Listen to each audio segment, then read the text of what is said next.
사도행전 19장 8절에서 9절 말씀입니다. 바울이 회당에 들어가 석 달 동안 담대히 하나님 나라에 관하여 강론하며 권면하되 어떤 사람들은 마음이 굳어 순종하지 않고 무리 앞에서 이 도를 비방하거늘 바울이 그들을 떠나 제자들을 따로 세우고 두란노 서원에서 날마다 강론하니라. 아멘. 할렐루야. 오늘도 좋은 날입니다. 사도행전 19장 8절에서 9절 말씀 묵상입니다. 오늘은 두란노의 사역이 시작되다 라는 제목으로 말씀을 나누도록 하겠습니다.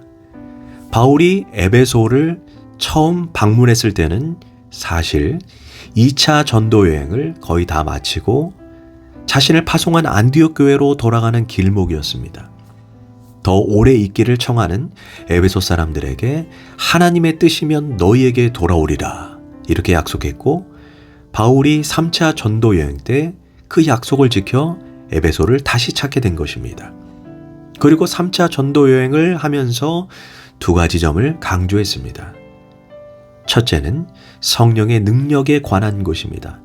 에베소에 도착하자마자 너희가 믿을 때 성령을 받았느냐? 라는 질문을 합니다. 하나님의 교회는 자신의 힘과 능력으로 사명을 감당하는 것이 아닙니다. 성령님이 주시는 능력과 힘, 지혜로 감당하는 것입니다.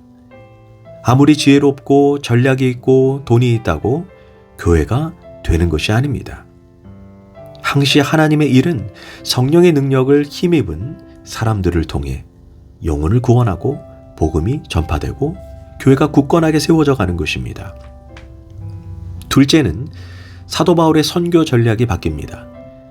그동안 회당을 중심으로 복음을 전하고 또한 여행하면서 전도를 했습니다. 그러나 이런 전도 방법으로는 한계가 있음을 알게 되었습니다. 그래서 3차 전도 여행을 와서는 새로운 전략을 세웁니다. 그것이 바로 한 곳에 오래 머물면서 복음을 전하는 두란노 서원 전략입니다.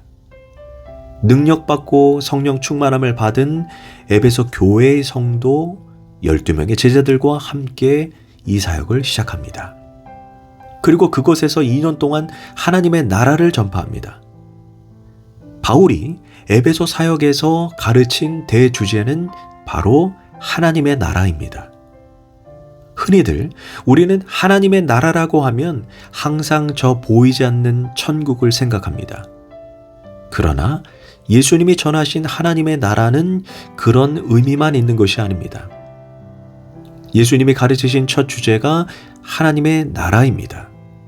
제일 먼저 선포하신 메시지가 회개하라, 천국이 가까이 왔느니라입니다. 그리고 부활하신 후 40일 동안 가르치신 대주제 역시 하나님의 나라입니다.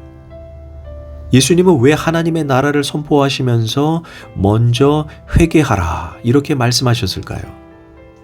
하나님의 나라는 회개 없이는 세워지지 않기 때문입니다.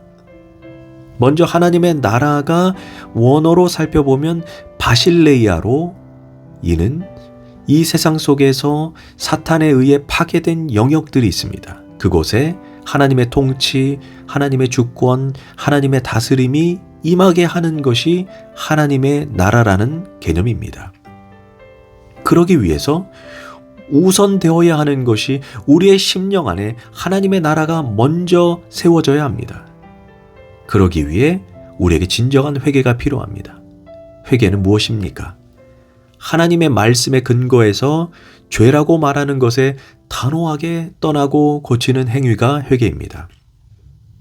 진정한 회개가 있을 때 내 심령 위에 하나님의 통치와 주권, 하나님의 다스림인 즉 바실레이아, 하나님의 나라가 임하는 것입니다. 그 다음으로 회개된 나를 통해 하나님의 나라는 내가 속한 나라, 내가 속한 공동체, 내가 속한 세상에 임하도록 내가 열정을 붓고 사명을 감당해야 합니다. 그러기 위해서 무엇보다 복음 전파가 선행되어야 합니다.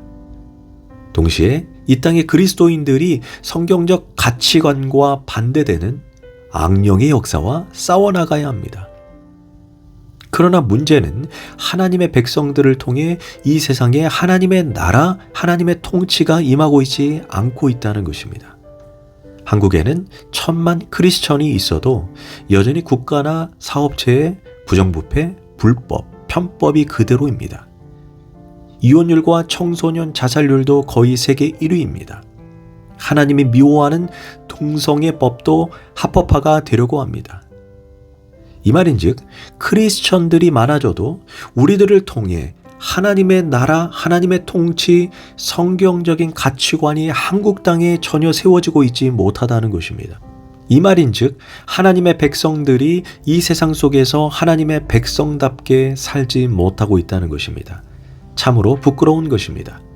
우리는 하나님의 나라가 이 세상 속에 임하도록 기도하고 또한 싸워 나가야 할 것입니다. 먼저 우리는 국가 지도자들을 위해서 기도해야 합니다. 국가 지도자가 한 명이 잘못 세워지면 하나님 나라의 가치관이 무너지는 것은 한순간입니다. 우리는 국가가 하나님의 법, 성경적 가치관과 반대되는 법들에 대해 기도해야 합니다. 더 나아가 전 세계적으로 하나님의 나라가 무너진 현실을 바라보며 애통하며 기도해야 합니다. 우리는 우크라이나의 전쟁으로 죽어가는 시민들을 위해 기도해야 합니다. 또한 아프가니스탄의 탈레반, 또한 팔레스타인이 하마스에 의해 죽어가는 불쌍한 시민들과 여자들을 위해서도 기도해야 합니다. 또한 말세로 갈수록 많은 교회와 교단에서 배교가 일어나고 있습니다. 요즘 신학교에서 이슬람 사제, 힌두교 사제를 데려다가 강의한다고 합니다. 이는 요한계시록에서 말하는 배교의 모습을 보게 됩니다. 이 무너진 하나님 나라의 현실 앞에 기도하고 싸워나가야 합니다. 사실 하나님의 나라는 매우 어려운 주제입니다. 그러나 바울은 회당과 두란노 서원에서 예수를 처음 믿는 사람들에게 이렇게 쉽지 않은 주제를 오랜 시간 가르쳤습니다. 그러나 안타까운 것은 오늘날의 교회는 어떤 메시지를 전하고 있습니까? 정작 하나님의 나라보다 세상 사람들이 듣기 좋아하는 또는 개인의 평안을 위하는 성공, 축복, 번영, 행복, 긍정의 힘, 고상함을 전하고 있지는 않습니까? 이는 바울이 2년 동안 에베소에서 전한 메시지와 완전히 다른 복음이라는 것을 기억해야 할 것입니다. 그렇다면 바울이 어떻게 해서 두란노 사역을 시작하게 되었을까요? 9절입니다. 어떤 사람들은 마음이 굳어 순종치 않고 무리 앞에서 이 돌을 비방하거늘 바울이 그들을 떠나 제자들을 따로 세우고 두란노 서원에서 날마다 강론하니라. 바울이 먼저 회당에서 3달 동안 하나님의 나라에 대해 열심히 가르쳤지만 듣지 않은 사람들이 끝까지 방해하고 바울이 하나님 나라를 가르치는 것을 싫어했다고 합니다. 성경은 이들을 가리켜 마음이 굳었다라고 표현합니다. 돌멩이처럼 단단한 마음입니다. 이렇게 마음이 굳은 사람은 성령님도 어떻게 할 도리가 없습니다. 바울처럼 능력 있는 하나님의 종도 어떻게 할 도리가 없습니다. 그래서 바울은 그들을 떠났습니다. 부지런히 가르쳐 주어도 끝까지 마음을 안 열면 그 책임은 본인이 져야 합니다. 고로 바울은 회당에서 물러나 장소를 두란노 서원으로 옮겼습니다. 두란노 서원은 두란노라고 하는 유명한 철학자가 자기의 생도들에게 강론하기 위해 만든 것으로 일종의 학원 같은 곳입니다. 바울이 이런 장소를 어떻게 얻을 수 있었을까요? 터키 지역은 낮 시간이 무척이나 덥습니다. 그래서 사람들은 대부분 오전 7시에서 11시까지만 일하고 오후 시간인 11시에서 4시까지는 점심을 먹고 낮잠을 자고 휴식을 취합니다. 그리고 5시에 다시 일터로 돌아가 9시까지 일합니다. 이런 배경으로 살펴본다면 두란노 서원도 가장 더운 오후 시간인 11시에서 4시까지 비었을 것이라고 우리가 짐작할 수 있습니다.